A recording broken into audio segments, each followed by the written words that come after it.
ആകാശവാണി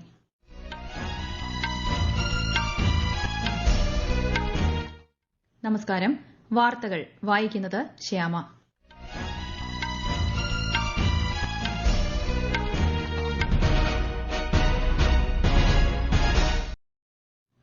പ്രധാന വാർത്തകൾ. പശ്ചിമേഷ്യയിൽ സംഘർഷം രൂക്ഷമായി തുടരുന്നു. നിലവിലെ സ്ഥിതിഗതികൾ ആശങ്കാജനകമാണെന്ന് പ്രധാനമന്ത്രി നരേന്ദ്രമോദി. വിദേശ രാജ്യങ്ങളിൽ കുടുങ്ങിക്കിടക്കുന്ന ഇന്ത്യൻ പൌരന്മാരെ തിരിച്ചെത്തിക്കാനുള്ള നടപടികൾ പുരോഗമിക്കുന്നതായി കേന്ദ്രമന്ത്രി കിരൺ റിജിജു. കറാച്ചിയിൽ കുടുങ്ങിയ 3 മലയാളികൾ നാളെ കൊച്ചിയിൽ മടങ്ങിയെത്തും. ഗൾഫ് നാടുകളിലെ നിലവിലെ പ്രതിസന്ധിയിൽ പ്രവാസികൾക്ക് പൂർണ്ണ പിന്തുണ ഉറപ്പു നൽകി മുഖ്യമന്ത്രി പിണറായി വിജയൻ.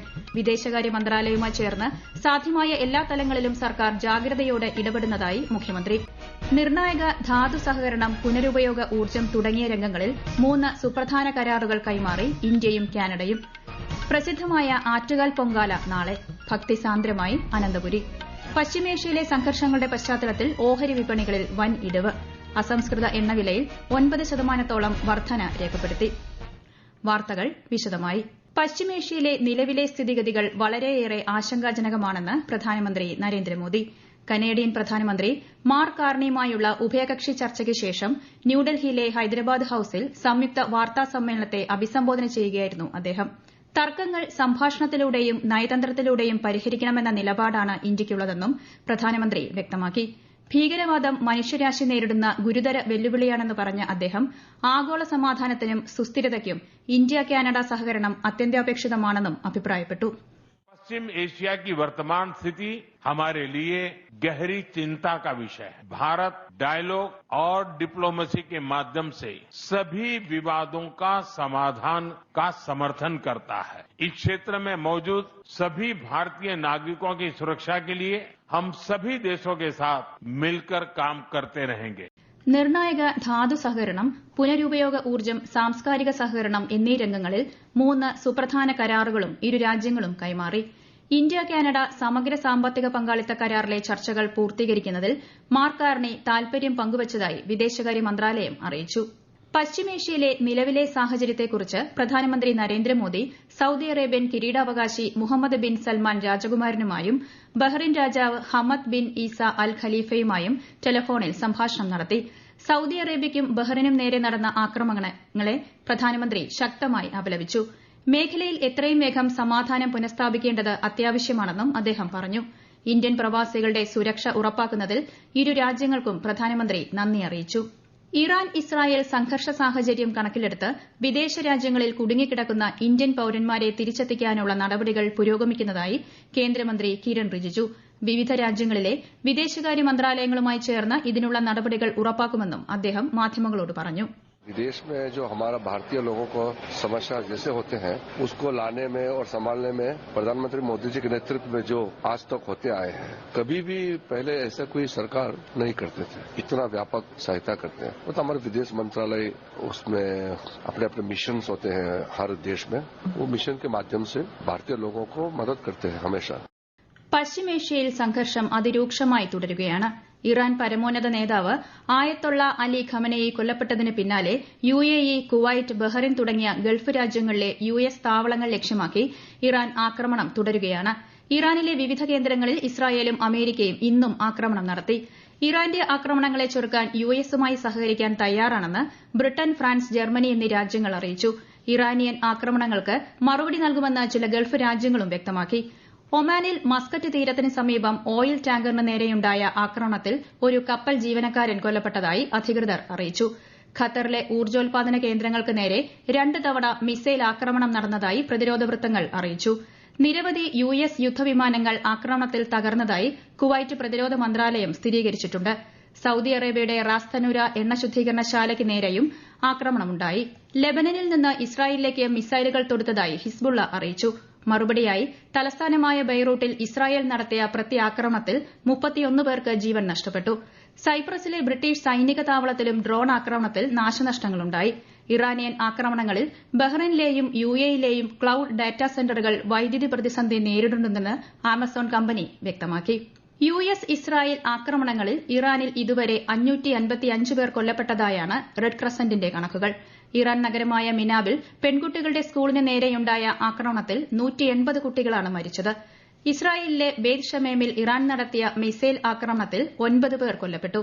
കുവൈറ്റിൽ ഇറാൻ നടത്തിയ ആക്രമണത്തിൽ 4 US സൈനികർക്ക് ജീവൻ നഷ്ടമായി. അസർബൈജാനിൽ നിന്നും കുവൈറ്റിലേക്ക് പോകും വഴി പാകിസ്ഥാനിലെ കറാച്ചി വിമാനത്താവളത്തിൽ കുടുങ്ങിയ 3 മലയാളി യാത്രക്കാരെ ശ്രീലങ്ക വഴി കൊച്ചിയിലെത്തിക്കാനുള്ള നടപടികൾ പുരോഗമിക്കുന്നു. സംഘർഷ സാഹചര്യങ്ങളെ തുടർന്ന് വിമാനം കറാച്ചിയിൽ അടിയന്തരമായി ഇറക്കിയതോടെ യാത്രക്കാർ നോർക്ക റൂട്ട്സിനെ ബന്ധപ്പെടുകയും തുടർന്ന് വിദേശകാര്യ മന്ത്രാലയത്തിന്റെ നേതൃത്വത്തിൽ ഇന്ന് ഉച്ചയോടെ ഇവരെ കൊളംബോയിൽ എത്തിക്കുകയുമായിരുന്നു. എയർ ഇന്ത്യ വിമാനത്തിൽ നാളെ പുലർച്ചെയോടെ ഇവരെ കൊച്ചിയിലെത്തിക്കും. സംഘർഷത്തിന്റെ പശ്ചാത്തലത്തിൽ നോർക്ക റൂട്ട്സ് ഹെൽപ്പ് ഡെസ്കും കൺട്രോൾ റൂമും സജ്ജീകരിച്ചു. ഹെൽപ്പ് ഡെസ്ക് സഹായത്തിനായി +91 880 201 2345 എന്ന നമ്പറിലും ഇന്ത്യയിൽ നിന്നും 1800 425 3939 എന്ന ടോൾ ഫ്രീ നമ്പറിലും ബന്ധപ്പെടാവുന്നതാണ്. ഡൽഹി കേരള ഹൌസിലും കൺട്രോൾ റൂം തുറന്നിട്ടുണ്ട്. ഗൾഫ് നാടുകളിലെ നിലവിലെ പ്രതിസന്ധിയിൽ പ്രവാസികൾക്കും നാട്ടിലുള്ള അവരുടെ കുടുംബങ്ങൾക്കും പൂർണ്ണ പിന്തുണയുമായി മുഖ്യമന്ത്രി പിണറായി വിജയൻ.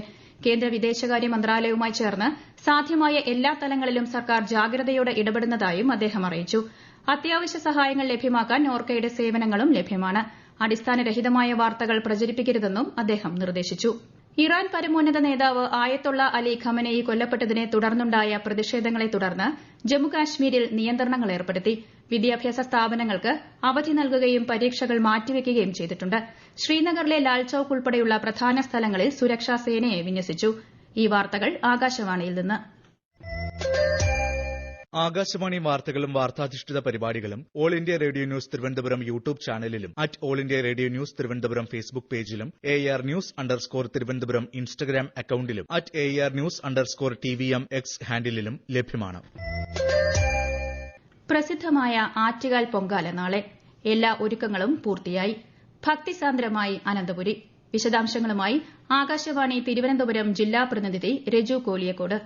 ലോകപ്രശസ്തമായ ആറ്റുകാൽ പൊങ്കാലയ്ക്ക് മണിക്കൂറുകൾ മാത്രം ശേഷിക്കെ ക്ഷേത്രത്തിലേക്ക് ഭക്തജനങ്ങളുടെ ഒഴുക്ക് തുടരുകയാണ്. നാളെ രാവിലെ 9:15 ശുദ്ധപുണ്യാഹത്തോടെ പൊങ്കാല ചടങ്ങുകൾ ആരംഭിക്കും.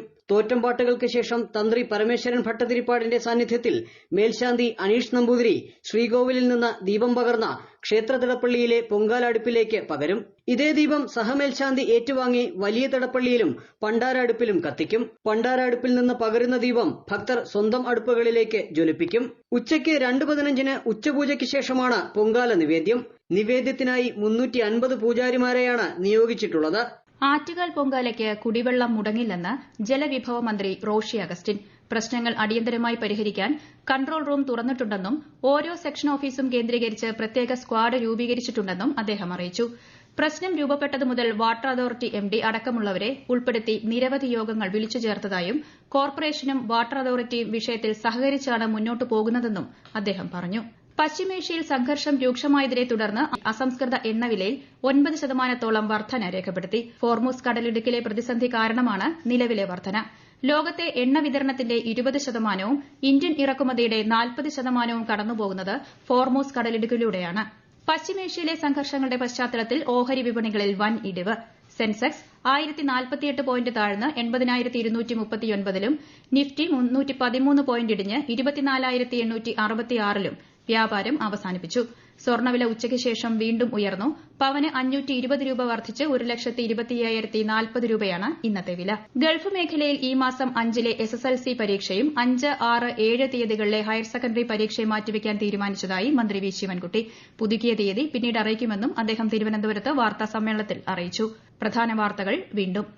പശ്ചിമേഷ്യയിൽ സംഘർഷം രൂക്ഷമായി തുടരുന്നു. നിലവിലെ സ്ഥിതിഗതികൾ ആശങ്കാജനകമാണെന്ന് പ്രധാനമന്ത്രി നരേന്ദ്രമോദി. വിദേശ രാജ്യങ്ങളിൽ കുടുങ്ങിക്കിടക്കുന്ന ഇന്ത്യൻ പൌരന്മാരെ തിരിച്ചെത്തിക്കാനുള്ള നടപടികൾ പുരോഗമിക്കുന്നതായി കേന്ദ്രമന്ത്രി കിരൺ റിജിജു. കറാച്ചിയിൽ കുടുങ്ങിയ 3 മലയാളികൾ നാളെ കൊച്ചിയിൽ മടങ്ങിയെത്തും. ഗൾഫ് നാടുകളിലെ നിലവിലെ പ്രതിസന്ധിയിൽ പ്രവാസികൾക്ക് പൂർണ്ണ പിന്തുണ ഉറപ്പു നൽകി മുഖ്യമന്ത്രി പിണറായി വിജയൻ. വിദേശകാര്യ മന്ത്രാലയവുമായി ചേർന്ന് സാധ്യമായ എല്ലാ തലങ്ങളിലും സർക്കാർ ജാഗ്രതയോടെ ഇടപെടുന്നതായി മുഖ്യമന്ത്രി. നിർണായക ധാതു സഹകരണം, പുനരുപയോഗ ഊർജ്ജം തുടങ്ങിയ രംഗങ്ങളിൽ 3 സുപ്രധാന കരാറുകൾ കൈമാറി ഇന്ത്യയും കാനഡയും. പ്രസിദ്ധമായ ആറ്റുകാൽ പൊങ്കാല നാളെ. ഭക്തിസാന്ദ്രമായി അനന്തപുരി. പശ്ചിമേഷ്യയിലെ സംഘർഷങ്ങളുടെ പശ്ചാത്തലത്തിൽ ഓഹരി വിപണികളിൽ വൻ ഇടിവ്. അസംസ്കൃത എണ്ണവിലയിൽ 9%-ഓളം വർധന രേഖപ്പെടുത്തി. വാർത്തകൾ കഴിഞ്ഞു. അടുത്ത വാർത്താ പ്രക്ഷേപണം രാത്രി 8:35-ന്.